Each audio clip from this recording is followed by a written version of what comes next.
हम लेके आए हैं अमेरिकन हॉरर स्टोरी, एक ऐसी सीरीज़ जिसको IMDb पे 8 पॉइंट्स की रेटिंग मिली है और one of the best horror stories में से एक है।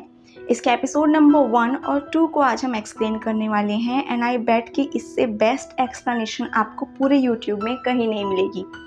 कोशिश करेंगे सारी कहानियों के साथ जस्टिस करने की ताकि आपको पूरी तरीके से हर एक सिचुएशन फील हो पाए।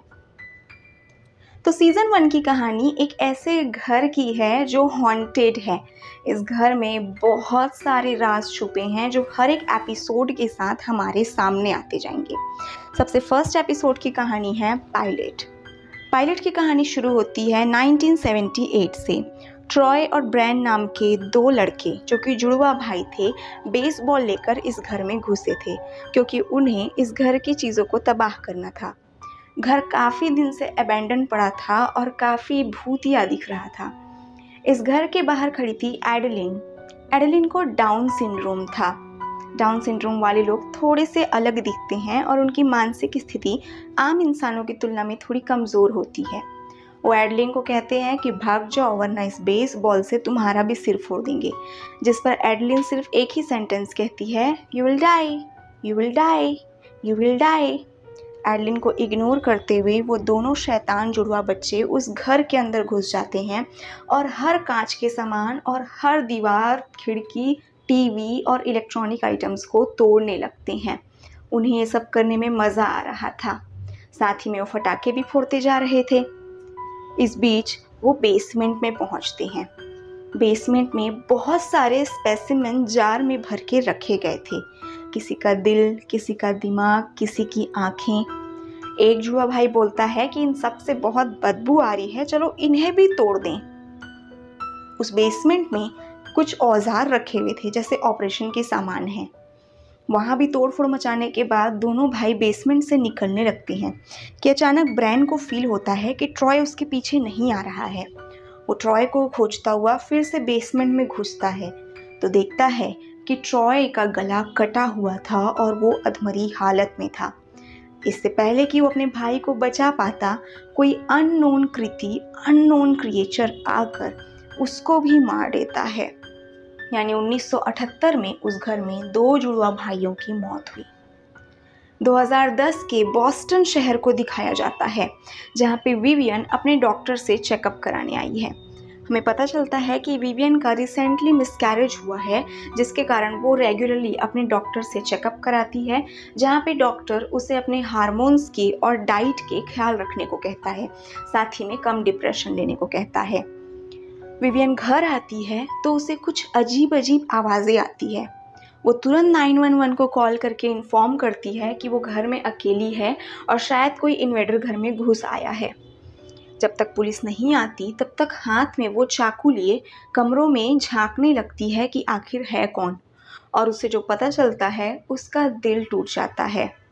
उसका हस्बैंड बेन अपनी ही एक स्टूडेंट के साथ सेक्स कर रहा था, यानी वो अपनी वाइफ को चीट कर रहा था।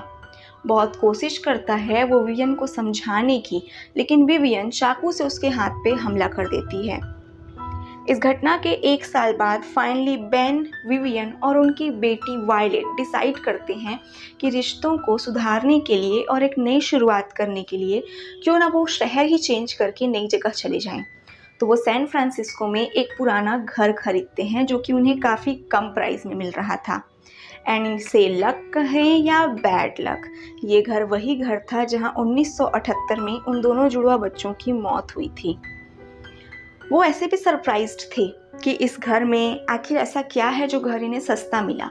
तो अचानक उनकी जो दलाल थी वो उन्हें बताती है कि इस घर से जुड़ी कुछ बुरी बातें हैं जो मैं चाहूँगी कि आप लोगों को बता दूँ। वो लेडी जिसका नाम मार्सी था वो बताती है कि इस घर में पहले वाले जो ओनर्स थे वो दोनों गे कपल थे। दोनों में काफ़ी ज़्यादा प्यार था। फिर पता नहीं एक दिन क्या हुआ, बेसमेंट में उन दोनों की लाश मिली। अब ये मर्डर था या सुसाइड था पता नहीं चल पाया, और अब बेन को समझ में आ गया था कि ये घर इतना सस्ता क्यों मिला।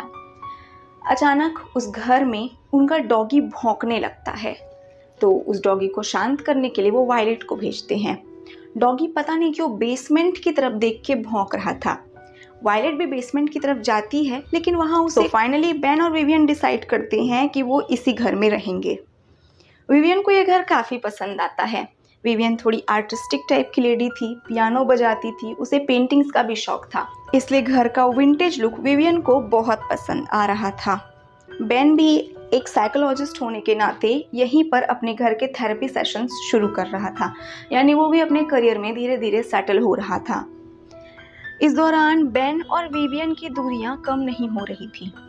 काम में हाथ बटाने के बहाने जब भी वो विवियन के करीब आने की कोशिश करता था, विवियन उसे आज मूड नहीं है या आज अच्छा नहीं लग रहा है या अभी नहीं बोलकर उसे टाल देती थी।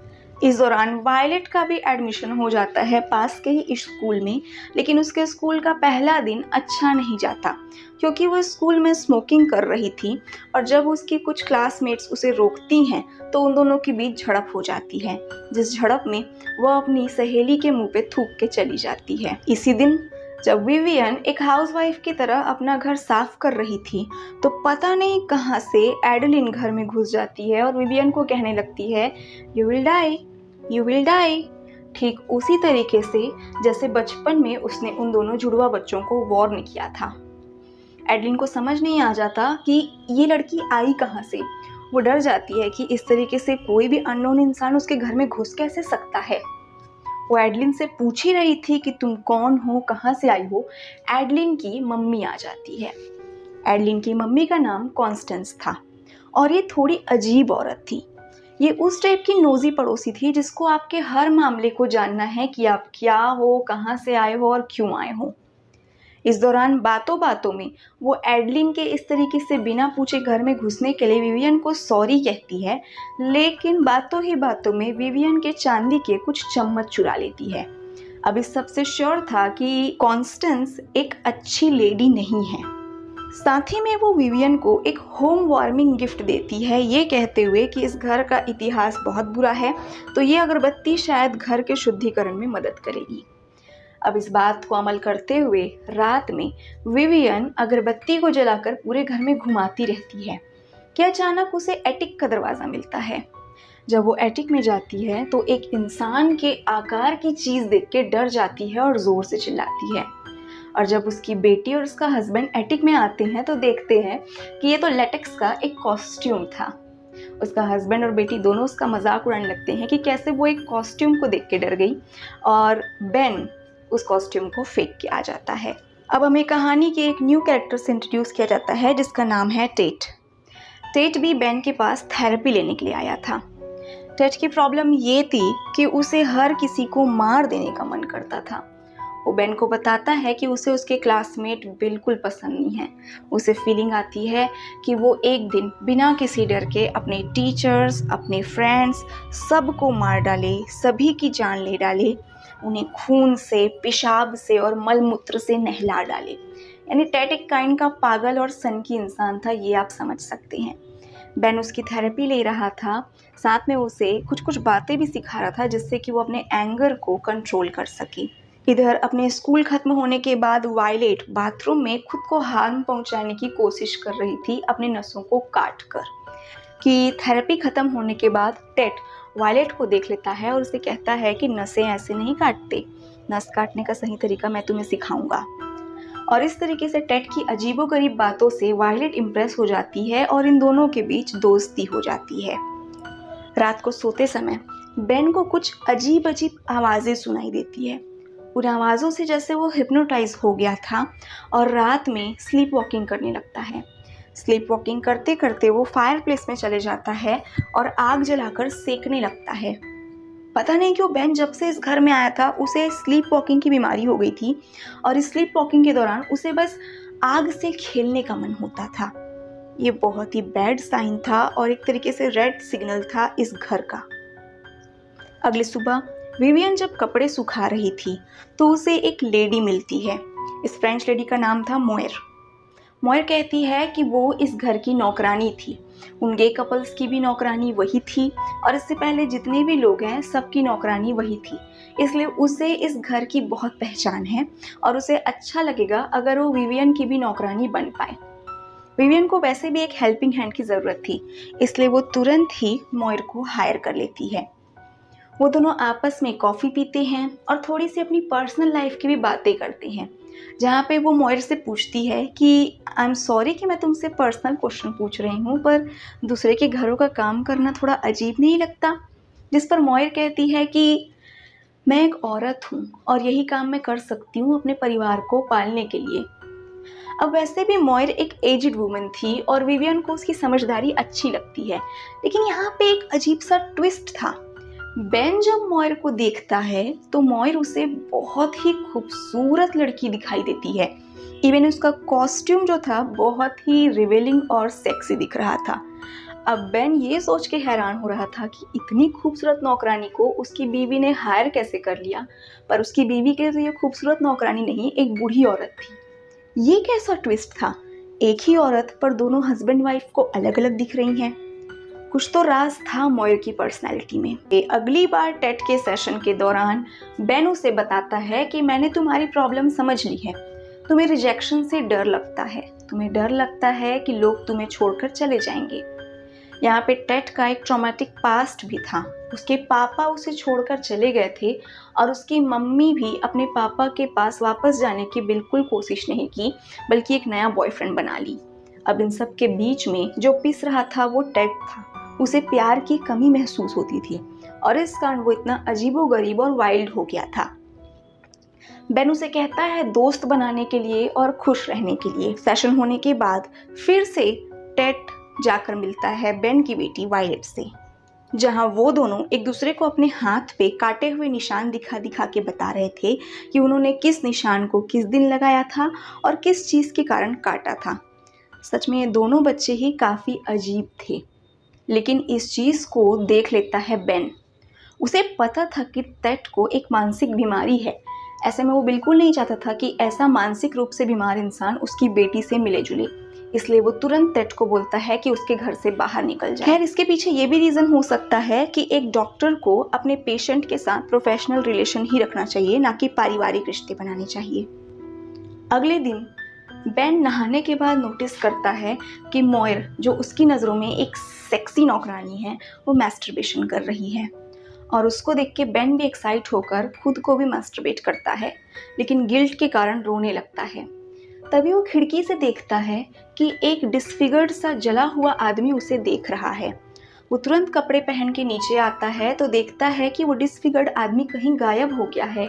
सो बेन अपने कामों में लग जाता है, पर उसके दिमाग में ये बात रह जाती है कि खिड़की के बाहर कौन था। यहाँ विवियन जब शॉपिंग करने के बाद अपने ग्रोसरीज के सामान खाली कर रही थी तो अचानक वो नोटिस करती है कि फ्रिज और सारी अलमारियाँ खुली हुई थी। ये किसने खोला था वो सोच ही रही थी कि पीछे से एडलिन आ जाती है, जो हंस रही थी बहुत ही क्रीपी तरीके से।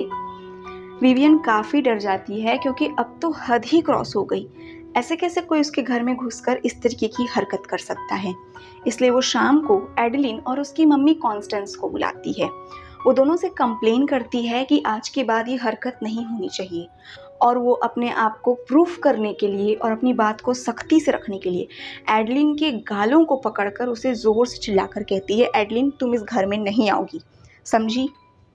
ये देख के कॉन्स्टेंस को बहुत तेज गुस्सा आता है, इसलिए वो जाने से पहले विवियन को चमका कर जाती है, नेक्स्ट टाइम अगर मेरी बेटी को छुआ तो ये हाथ तोड़ दूंगी। विवियन और बेन दोनों हैरान थे, वो कर भी क्या सकते थे। लेकिन सबसे ज़्यादा परेशानी की वजह तो टेट थी, क्योंकि वो लगातार वायलेट से मिल रहा था। इसलिए उसके लिए बेन टेट की मम्मी को कॉल करता है और उसे बताता है कि मैं नहीं चाहता कि आपका बेटा मेरी बेटी के साथ मिले, इसलिए अच्छा रहेगा कि आप उसे किसी दूसरे थेरेपिस्ट के पास भेज दीजिए। इस दौरान मॉयर उस कमरे में आती है और सिड्यूस करने की कोशिश करती है बेन को। बेन काफ़ी मना करता है, पर बात तब बिगड़ जाती है जब वायलेट ये सब होता देख लेती है। लेकिन वायलेट को भी यही दिखता है कि उसका डैड एक बूढ़ी नौकरानी के साथ भी रिश्ता रखना चाह रहा है, इसलिए वो अपने डैड से और ज़्यादा खफा हो जाती है। रात के टाइम खाना वगैरह खा लेने के बाद बेन फिर से कोशिश करता है अपनी वाइफ विवियन के साथ नज़दीकी बढ़ाने की, लेकिन इस बार तो लड़ाई ही होने लग जाती है। बेन कहता है कि मैंने तुम्हें कई बार सॉरी कहा था मेरे एक्स्ट्रा मैरिटल अफेयर के लिए, लेकिन तुम मानती नहीं हो। जिस पर विवियन का कहना था कि मैं तुम्हारे एक्स्ट्रा मैरिटल अफेयर से परेशान थी, उसके साथ साथ मैंने मेरे बच्चे को खोया, मैं उसके लिए भी परेशान थी। जिस पर बेन कहता है कि बच्चा सिर्फ तुम्हारा नहीं था, मेरा भी था। और उन दोनों की लड़ाई धीरे धीरे एक रोमांटिक फाइट में कन्वर्ट हो जाती है और उनके बीच फाइनली सब कुछ ठीक हो जाता है। और 1 साल के बाद उन दोनों हस्बैंड वाइफ के बीच इंटरकोर्स होता है। मूड काफ़ी ज़्यादा रोमांटिक था, इसलिए आज रात को भी वो डिसाइड करते हैं कि कुछ रोमांटिक करेंगे। रात में बेडरूम में जब विवियन तैयार हो रही थी, तो कमरे में सेम लेटेक्स की ड्रेस पहनकर जो उन्होंने फेंक दी थी और जो उन्हें एटिक में मिली थी, वो कोई इंसान आया था जो उसी ड्रेस को पहन के आया था। विवियन को लगता है कि शायद ये उसका हस्बैंड है जो थोड़ा किंकी स्टफ करना चाह रहा है, लेकिन ये तो कोई और था। ये जो भी इंसान था या जो भी चीज़ थी, वो विवियन के साथ सेक्स करती है। विवियन इस बात से अनजान, उसे लगता है कि ये उसका पति है, लेकिन उसका पति तो फिर से स्लीप वॉकिंग करते हुए गैस स्टोव के पास जाकर अपना हाथ जलाने की कोशिश कर रहा था, जिसको आकर कॉन्स्टेंस बचाती है और उसे सोने को कहती है, जिस पर वो अपने रूम में आकर सो जाता है। विवियन अभी भी अनजान थी कि वो इंसान कोई और। धीरे धीरे दिन बीत रहे थे। अब वायलेट टेट को अपने स्कूल की भी बातें बताने लगी थी, जिस पर टेट उसे एडवाइस देता है कि क्यों ना वो मीन लड़की जो वायलेट को परेशान करती है उसे डराया जाए। वायलेट को ये आइडिया काफ़ी अच्छा लगता है, इसलिए वायलेट ड्रग्स दिलाऊंगी कहकर उस मीन लड़की को बेसमेंट में लाती है। बेसमेंट में टेट उसका वेट कर रहा था और वो वायलेट को कहता है लाइट बंद करो, और लाइट बंद होते ही टेट उस पर हमला कर देता है। लेकिन हल्की रोशनी से वायलेट देख रही थी कि यहाँ पे टेट के अलावा कोई और भी था, कोई बहुत खतरनाक जानवर जैसा क्रिएचर। और ये जानवर जैसा क्रिएचर अपने नाखूनों से उस लड़की के गाल को फाड़ देता है। वो लड़की भाग जाती है डर के मारे। उसके लिए तो बहुत ज़्यादा ही हो गया, पर बहुत ज़्यादा ही हो चुका था वायलेट के लिए। वो टेट को कहती है कि उसने इस मजाक को कुछ ज़्यादा ही खतरनाक कर दिया, और वो उसे गेट लॉस्ट बोलकर और सीधे उसके मुंह पे रिजेक्ट कर कर चली जाती है। टेट का दिल टूट जाता है, क्योंकि वो जो भी कर रहा था वायलेट के लिए कर रहा था, पर सवाल अभी भी ये था कि वो अननोन क्रिएचर कौन था बेसमेंट में। सुबह सुबह बेन जाता है मॉर्निंग वॉक के लिए, और उसे लगता है कोई उसका पीछा कर रहा है। और फाइनली ये पीछा करने वाला आदमी वही आधा जला आदमी था जो कि बेन को खिड़की से देख रहा था। वो बेन को वार्न करता है कि वो उस घर से निकल जाए, उस घर में कुछ तो इविल है, कुछ तो बुरा है। वो आदमी बताता है कि उस घर में मैं भी रहता था और मैंने उन अनजान आवाज़ों के गिरफ्त में आकर अपने बच्चे, अपनी बेटी और अपनी वाइफ सबको जिंदा जलाकर मार डाला था। उस चक्कर में मैं खुद भी जल गया था और इसी कारण मेरा 70% बॉडी जला हुआ है। और जब मैं जेल गया तो मुझे ब्रेन ट्यूमर निकला, जिसके कारण मुझे अब जेल से निकाल दिया गया है। पर मैं चाहता हूँ कि ये तुम्हारे साथ ना हो, इसलिए उस घर से भाग। बेन उसकी बातों को नज़रअंदाज करके फिर से अपनी मॉर्निंग वॉक कंटिन्यू करता है। लेकिन यहाँ पे घर में कॉन्स्टेंस चुपचाप घुस आई थी और वो विवियन की कुछ डायमंड की ज्वेलरीज को देख रही थी और उन्हें चुरा रही थी। मॉयर कॉन्स्टेंस को रोकती है ये कहते हुए कि वो जो कर रही है गलत है, ये घर उसका नहीं है, इसलिए उसका इसके सामानों पर कोई हक नहीं है।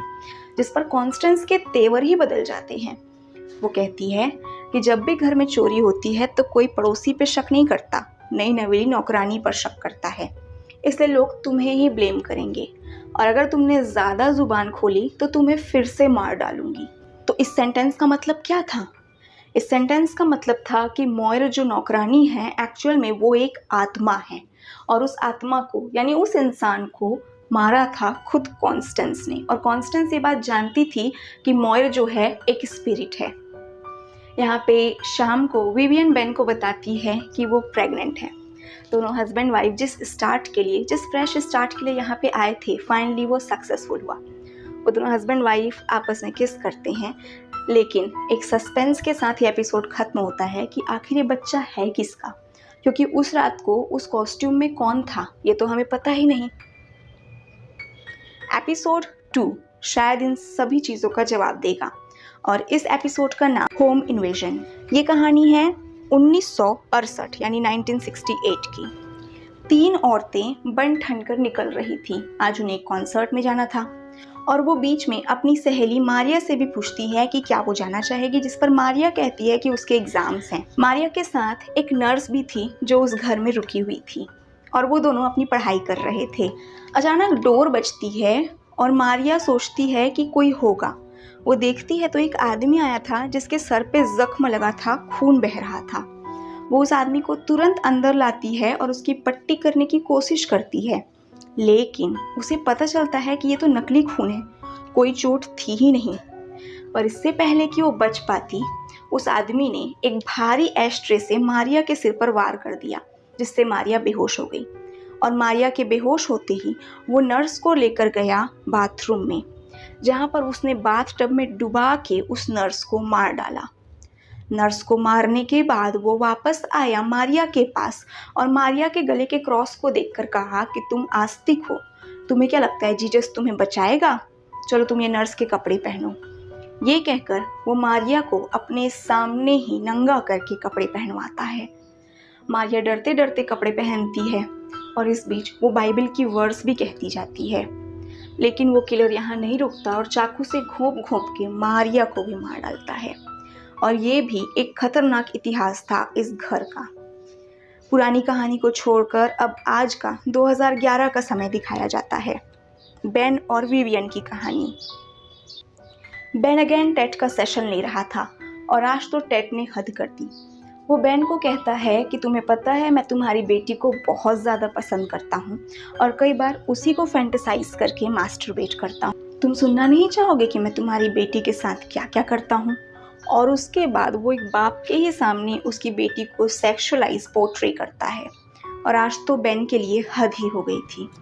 वो टेट के सेशन को एंड कर ही रहा था कि उसे अचानक एक कॉल आता है और ये कॉल था उसी स्टूडेंट का जिसके साथ उसका एक्स्ट्रा मैरिटल अफेयर था। वो स्टूडेंट बताती है कि वो प्रेग्नेंट है और इसलिए उसे तुरंत बेन की मदद चाहिए। बेन चाहता था उसकी ज़िंदगी की नई शुरुआत होगी, लेकिन यहाँ तो वो फिर से उसी दलदल में फंस गया था जिसे वो पीछे छोड़कर आया था। यहाँ पर स्कूल में वायलेट मिलती है अपने उस सीनियर से जिसको लास्ट टाइम उसने डराया था। वो सीनियर अपने बॉडी को ढक कर आई थी क्योंकि वो नहीं चाहती थी कोई उसके ज़ख्म देखे। यहाँ पे वो वायलेट को बताती है कि मेरे बाल भी सफ़ेद हो रहे हैं, शायद डर के मारे। मुझे बहुत डर लगता है क्योंकि तुम्हारे घर में उस दिन कोई डेविल था। यहाँ पे रात में वायलेट को सोते हुए टेट निहार रहा था, पर टेट इस घर में अंदर कैसे घुसा? टेट के साथ कुछ तो गड़बड़ थी, पर हाँ, वायलेट को वो बहुत ज़्यादा पसंद भी करता था। इधर अचानक से घर का सेफ्टी अलार्म बजने लगता है। एडलिन और बेन जग के तुरंत घर की खोजबीन करते हैं कि कौन है जो घर में इस तरीके से अचानक घुसा। तो वो पाते हैं कि बेसमेंट में एडलिन खेल रही थी एक बॉल के साथ और वो बॉल को रोल कर करके खेल रही थी। बेन एडलिन को कहता है कि रात हो गई है, तुम प्लीज़ घर जाओ, और वो प्यार से पुचकार के उसे घर भेज देता है। पर वो नोटिस नहीं करता कि जिस बॉल के साथ एडलिन खेल रही थी उस बॉल को उसे पास कौन कर रहा था? आखिर बेसमेंट में था कौन? विवियन काफ़ी डर जाती है इन सब चीज़ों से और वो बेन को कन्फेस करती है कि इस बच्चे के साथ कुछ तो गलत है। लास्ट 2 महीने से जब से ये मेरी कोख में आया है मैं हर समय बीमार रहती हूँ। बेन से आज मिलने के लिए एक न्यू क्लाइंट आई थी, बियंका। बियंका को कुछ दिनों से कुछ बुरे सपने आ रहे थे जिसमें वो देखती थी कि वो एलिवेटर में कट के मर जा रही है। बियंका का थोड़ी बहुत ट्रीटमेंट करने के बाद बेन उसे जाने को कह देता है और इस बीच वो कॉल में बात करने लगता है टेट की मम्मी से और अगेन उन्हें समझाता है कि वो टेट का इलाज नहीं कर सकता। अब तो वो मेरी बेटी से ज़्यादा ही क्लोज आने लगा है और उसके बारे में बुरी बुरी बातें बोलने लगा है। लेकिन बियंका अभी तक गई नहीं थी। वो घर के अंदर घुस आई थी और घर की चीज़ों और एक एक कोने को देख रही थी। कुछ तो एडिक्शन था उसे इस घर से। बेन उसे जैसे तैसे चलता करता है। पड़ोस वाले घर में कॉन्स्टेंस आज केक बना रही थी। वो उस केक में एक ऐसा सिरप मिलाती है जिसको खाने से पेट की अतड़ियाँ फट जाएंगी और शायद इंटरनल ब्लीडिंग होगी। इसी के साथ वो इस केक में एडलिन को थूकने के लिए भी कहती है। तो ऐसा गंदा केक वो किसके लिए बना रही थी, भगवान ही जाने। बेन फिर से मॉर्निंग वॉक में जाता है और आज वो बहुत ज़्यादा रो रहा था। वो रो रहा था क्योंकि उसने अपनी वाइफ को झूठ बोला। उसे वो एक्स्ट्रा मैरिटल वाली अफेयर वाली लड़की से मिलने के लिए जाना पड़ेगा, जहाँ पे लैरी उसे कहता है कि उस घर को छोड़ दो, उस घर को छोड़ दो। जिस पर बेन फिर से नाराज़ हो जाता है और अपनी मॉर्निंग वॉक कंटिन्यू करता है। और हमें पता चलता है कि कॉन्स्टेंस वो खतरनाक केक बनाकर लाई थी विवियन के लिए, और वो विवियन को कहती है कि वो सेंस कर सकती है वो प्रेग्नेंट है, इसलिए उसे ज़्यादा खाने की ज़रूरत है। और ये एक केक विवियन के लिए है और एक केक वायलेट के लिए। मैंने कहा था ना दोस्तों, कॉन्स्टेंस एक अच्छी लेडी नहीं है। अब यहाँ भी प्रेगनेंसी की बात शुरू हो गई थी तो औरतों में बात शुरू हो जाती है। दोनों कॉफ़ी पीते पीते बात करने लगते हैं, जहाँ पे कॉन्स्टेंस बताती है कि उसके 4 बच्चे थे। 3 बच्चे तो बहुत ही एबनॉर्मल थे, बिल्कुल एडेलिन की तरह, और एक बच्चा जो नॉर्मल था वो भी किसी कारण से मर गया, और अब सिर्फ एडेलिन ही रह गई है, बाकी सभी बच्चे मर गए हैं। लकीली बातों के बीच में विवियन केक खाना भूल जाती है, और ये काफ़ी अच्छा था, वरना पता नहीं उसके साथ क्या होता। पर हाँ, वो एक केक लेके जाती वायलेट के पास। वो वायलेट को वो केक देती है और कहती है कि क्योंकि तुम्हारे पापा बाहर गए हुए हैं किसी काम से, तो क्यों ना आज गर्ल्स नाइट मनाई जाए। जिस पर वायलेट गुस्सा हो जाती है और कहती है, आपको क्या लगता है प्रेग्नेंट हो जाने से और एक बच्चा कर लेने से आपके और डैड के बीच सब कुछ ठीक हो जाएगा। माँ बेटी के बीच लड़ाई हो गई थी, इसलिए विवियन उस केक को छोड़कर चली जाती है। गुस्से में वायलेट भी उस केक को नहीं खाती। चलो जो भी हुआ अच्छा हुआ। यानी यहाँ पर बेन अपनी पुरानी गर्लफ्रेंड से मिलने के लिए झूठ बोलकर गया हुआ था। वो अपनी गर्लफ्रेंड से मिलता है, जहाँ पे उसकी गर्लफ्रेंड उसका फ़ोन छीन लेती है, ये कहते हुए कि अगर तुम मेरे साथ हो तो सिर्फ मेरे साथ रहोगे, अपनी वाइफ के बारे में नहीं सोचोगे। यहाँ दूसरी तरफ इस घर में विवियन की डोरबेल बजती है। जब वो बाहर देखती है तो एक लड़की आई थी जो उससे मदद मांगती है कि मुझे चोट लग गई है, प्लीज़ दरवाज़ा खोलो, कोई मेरा पीछा कर रहा है। विवियन ऑलरेडी डर जाती है ये देख के, इसलिए वो कहती है कि वो 911 को कॉल कर देगी, पुलिस यहाँ पे आती होगी। पर वो दरवाज़ा नहीं खोलती, और जैसे ही वो कॉल करने के लिए अपने मोबाइल को लेने जाती है, उसका फ़ोन कहीं नहीं मिलता। वो बहुत घबरा जाती है और वायलेट को कहती है कि तुरंत कमरे में जाओ और अपने मोबाइल फ़ोन से पुलिस को कॉल करो, यहाँ पे कुछ तो गड़बड़ है। और इससे पहले कि वायलेट कमरे में जाती, एक इन्वेडर ऑलरेडी वायलेट के कमरे में था, जो वायलेट पर वार कर देता है। एक और इन्वेडर था जो कि ऑलरेडी घर में घुसा हुआ था, और वो विवियन पे हमला कर देता है। और कुल मिला के इस घर में 3 नकाबपोश घुसपैठ घुस चुके थे। इन तीनों में एक थी बियंका, वही लड़की जो सुबह बेन से ट्रीटमेंट लेने के लिए आई थी और जो बिना पूछे घर में मुखबिरी कर रही थी और यहाँ वहाँ के सामान ताक रही थी। और ये तीनों यहाँ पर क्यों आए थे? तो ये तीनों 1968 में उन दोनों नर्स के मर्डर के सीन को रिक्रिएट करने आए। इन तीनों के इरादे बिल्कुल भी नेक नहीं थे, और विवियन को और वायलेट को इन्होंने कुर्सी से कस के बांध दिया था। दोनों माँ बेटी बिल्कुल परेशान हो गई थी कि क्या करना है, और ये तीनों मज़े ले रहे थे कि कैसे मारें, क्या करें, सब कुछ एकदम परफेक्ट होना चाहिए, ठीक 1968 की तरह। वो डिसाइड करते हैं कि वायलेट को वो मारेंगे डुबाकर, पहली वाली नर्स के जैसे, और विवियन को मारेंगे स्टैब करके, दूसरी वाली नर्स के जैसे। वायलेट को उसके कमरे में ले जाया जाता है और ज़बरदस्ती उससे ड्रेस चेंज कराकर नर्स वाली ड्रेस पहनाया जाता है। इस बीच में वायलेट बहुत बार झड़प करके खुद को छुटाने की कोशिश करती थी। बियंका को वायलेट के रूम में वो केक मिल जाता है, वो जहरीला केक जो कॉन्स्टेंस ने बनाया था, इसलिए वो उस केक को खाने लग जाती है।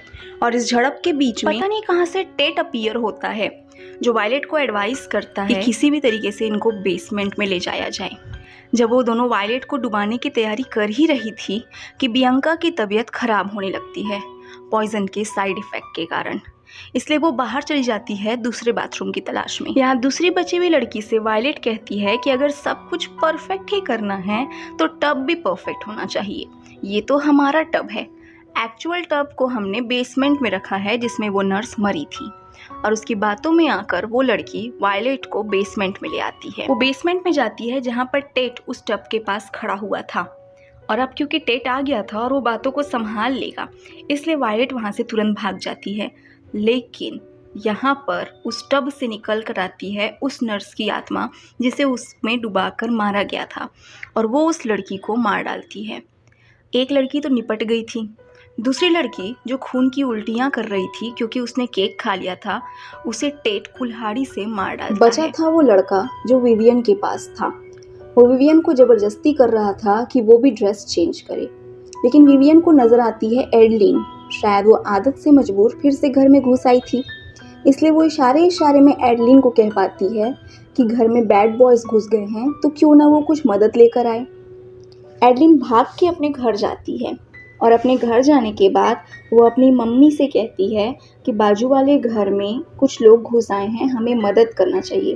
पर कॉन्स्टेंस तो अपने बॉयफ्रेंड के साथ बिजी थी और उसे बिल्कुल नागवार गुजर रहा था कि एडलिन उसके इंटीमेट टाइम को बर्बाद कर रही है। इसलिए एडलिन को सज़ा देने के लिए वो इसे एक ऐसे कमरे में बंद कर देती है जहाँ पर बस शीशे ही शीशे लगे हुए थे। बेचारी एडलिन अपने आप को वैसे ही बदसूरत समझती थी। उन शीशों को देखकर और अपने अक्स को देखकर वो बस चिल्लाती जाती है। वो कॉन्स्टेंस कैसी माँ थी, उसे ऐसा चीखता छोड़कर इग्नोर करते हुए चली जाती है। यहाँ जो लड़का विवियन के पास खड़ा हुआ था वो विवियन का हाथ खोलता है और कहता है कि उसे कपड़े चेंज करने होंगे। विवियन के हाथ फ्री होते ही वो तुरंत उस पर हमला कर देती है और तुरंत भागती है वायलेट को बचाने के लिए। वायलेट को बचाकर वो दोनों जैसे तैसे घर से बाहर निकलती हैं, बचाओ बचाओ चिल्लाते हुए। और तब कॉन्स्टेंस उन्हें अपने घर की खिड़की से देख के समझती है कि एडलिन सही कह रही थी, वाकई में बाजू वाले घर में कुछ प्रॉब्लम थी। और तब तक टेट बेसमेंट में लाकर उस तीसरे लड़के को भी ख़त्म कर देता है। दूसरे शहर में इन सब चीज़ों से बेखबर बेन अपनी गर्लफ्रेंड को लाया था अबॉर्शन करवाने के लिए। और जब वो फ़ोन देखता है तो उसे पता चलता है 13 मिस कॉल आए थे, यानी घर में सच में कुछ प्रॉब्लम थी। यहाँ बेसमेंट में कॉन्स्टेंस, मोयर और टेट खड़े थे, जहाँ पे वो तीनों डिसाइड करते हैं कि लाश को ठिकाने लगाना है और घर के सामान ठीक करके खून के छींटे साफ करने हैं। आखिर वो तीनों इस घर वालों की मदद क्यों कर रहे थे, अभी तक समझ नहीं आया था। बेन भी घर आ चुका था। दोनों हस्बैंड वाइफ से पूछताछ करने के लिए पुलिस वाले आए हुए थे, जहाँ पे पुलिस वालों को बेन कहता है कि वो शहर पर अपने किसी क्लाइंट से मिलने के लिए गया था। पुलिस वाले कहते हैं कि जिस लड़की ने इस परिवार पर हमला किया वो पहले बेन की एक झूठी क्लाइंट बन के आई थी, बियंका। बेन भी कन्फेस करता है कि ये बात सच है क्योंकि वो घर की चीज़ों में ज़्यादा इंटरेस्ट दिखा रही थी। जब बेन को पता चलता है कि वायलेट की मदद करा था टेट ने, तो वो काफ़ी नाराज़ हो जाता है और वायलेट को कहता है कि घर में टेट घुसा कैसे, वो घर में आया कैसे। वो कहती है क्योंकि आप यहाँ नहीं थे इसलिए टेट मदद करने को आया। लेकिन वो अपनी मम्मी से कहती है कि मॉम आप बहुत बहादुर हो। बेन अपनी वाइफ को फिर से सॉरी कहता है कि मैं अब से तुम्हारे साथ रहूँगा, जिस पर विवियन अपना फैसला सुनाती है कि हम इस घर को बेच रहे हैं। एपिसोड 2 खत्म होता है। तो आखिर क्यों टेट बचाना चाहता है इस परिवार के सदस्यों को कॉन्स्टेंस और मोयर के साथ? कॉन्स्टेंस माँ होते हुए भी अपनी बेटी को इतनी बैडली ट्रीट क्यों करती है? और बेन और उस लड़की का अफेयर ख़त्म होगा या नहीं? साथ ही जो विवियन की कोख में बच्चा है वो बच्चा आखिर है किसका? इन सभी कहानियों को जानेंगे इसके तीसरे एपिसोड में।